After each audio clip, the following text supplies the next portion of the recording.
সোমবার সকালে রাজাবাজার মোড়ে ফল বিক্রেতাকে কুপিয়ে খুনের ঘটনাকে ঘিরে চাঞ্চল্য ছড়ালো এলাকায়। মৃত ওই ব্যক্তির নাম মেহতাব আলম ওরফে মোহাম্মদ মেহবুব আলম।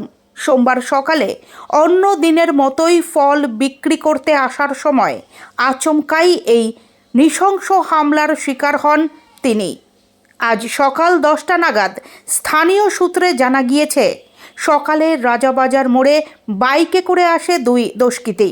মেহতাবকে লক্ষ্য করেই তারা এলো পাথারি ছুরির আঘাত করে বলে অভিযোগ।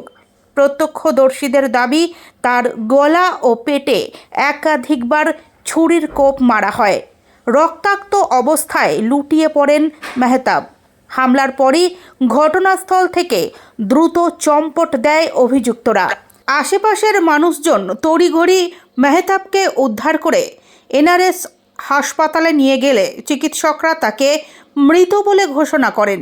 খবর পেয়ে ঘটনাস্থলে পৌঁছয় স্থানীয় থানার পুলিশ। গোটা এলাকা ঘিরে রেখে তদন্ত শুরু হয়েছে। সিসিটিভি ফুটেজ খতিয়ে দেখা হচ্ছে এবং আততায়ীদের পরিচয় ও হামলার উদ্দেশ্য জানার চেষ্টা চলছে।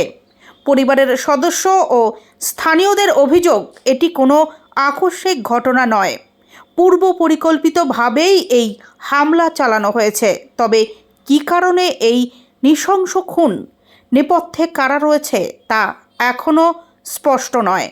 পুলিশ ঘটনার সমস্ত দিক খতিয়ে দেখছে।